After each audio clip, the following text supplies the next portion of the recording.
जो बीज बोया गया है उसको तो ख़त्म करने में थोड़ा समय लगेगा। सरकार इस पर काफ़ी गंभीर है और चूँकि पूर्ववर्ती सरकार थोड़ा इसके बारे में थोड़ा बहुत उन्होंने जो किया है तो उसी का समझ लीजिए कि ये सरकार पाप ढो रही है। अब सरकार को इस पर जो भी दोषी लोगों पर है इस पर चिन्हित करना चाहिए और वैसे लोगों को कार्रवाई करना चाहिए, चाहे जो भी क्यों ना हो।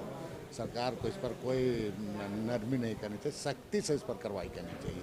दादा, अल्पसंख्यक के साथ कब तक इस तरह से नहीं, अल्पसंख्यक का सवाल नहीं है। अभी हाल के दिनों में अपर बाजार में जो हुआ है ना, ये भी तो आपका कोई बर्मा या क्या था, ये एक पर्टिकुलर कोई कास्ट बेस्ड का बात नहीं है। लेकिन जो नहीं बोले जो पूर्ववर्ती सरकार के द्वारा ही बोया हुआ बीज है, उसी का स्थिति ऐसा बन रहा है पूरा। इसीलिए सरकार को अभी तुरंत इसको कुचलने का प्रयास करना चाहिए। अच्छा, आप लोग संतुष्ट हैं ये जो बेरोजगारी भत्ता देने की मुख्यमंत्री सदन में घोषणा की? नहीं, 15 रुपये मात्र मिलेंगे बेरोजगार। नहीं, देखिए, चूँकि जो पूर्ववर्ती सरकार के द्वारा खजाना खाली कर दिया गया है, ये सरकार तो इतना साहस और हिम्मत दिखा के कम से कम देने का काम कर। ठीक है, अमाउंट कम है, लेकिन सरकार कम से कम हिम्मत तो जुटाई है। आने वाला दिन में जब सरकार का बढ़ेगा, राजस्व बढ़ेगा, तो निश्चित रूप सरकार को इस पर विचार करना चाहिए। एक शुरुआत है, एक शुरुआत है। नहीं, देखिए, अगर चाहेंगे तो नियोजन के लिए बहुत जगह है, संभावना है, बशर्ते कि इस पर ईमानदारी से काम सरकार को करनी चाहिए। सरकार किसी की भी हो, सरकार को जब सरकार के द्वारा घोषणा किया गया है तो सरकार इसके लिए अवसर भी तलाशने का काम करेगी। इसलिए बहुत सारा संभावना है यहाँ पर, और अब इस पर सरकार आगे इस विषय में इस पर अवसर तलाशने का काम सरकार को करना चाहिए। सदन में एक और मामला उठा कि हजारीबाग में नमाज रोड पर पढ़ा गया और उसके बाद जो सूचना दी जिस व्यक्ति ने, उसको गिरफ्तार कर लिया गया।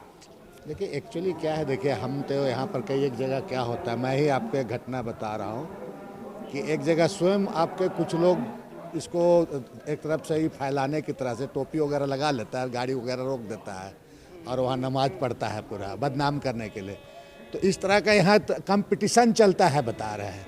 लेकिन ऐसा अगर होता है तो सरकार को भी इस पर, प्रशासन को इस पर भी थोड़ा देखना चाहिए। अब है कि अगर कहीं कहीं कुछ जगह ऐसा है जो बरसों से पढ़ते आ रहे हैं, चाहे कहीं पर झंडा का मिलान हो रहा है, तब तो ठीक है ही करने के लिए। लेकिन नए जगह में अगर ऐसा करता है तो इसके बारे में प्रशासन को करना चाहिए। लेकिन विशेषकर इसको भी ध्यान देना होगा।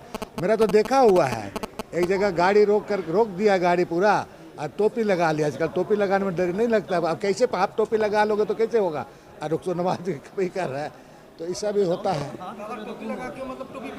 टोपी लगा के टोपी वालों को बदनाम कर रहा है। यूपी शिया वक्फ बोर्ड का अध्यक्ष है, कुरान का 26 आयत को बदलने के लिए पीआईएल दायर की। तो यार, क्या पीआईएल दायर किया है इसके बारे में अभी पूरी जानकारी मुझे नहीं है। जब इस विषय के बारे में मुझे अगर जानकारी होगी तब हमको किसी तरह का टिप्पणी उसमें करना चाहिए।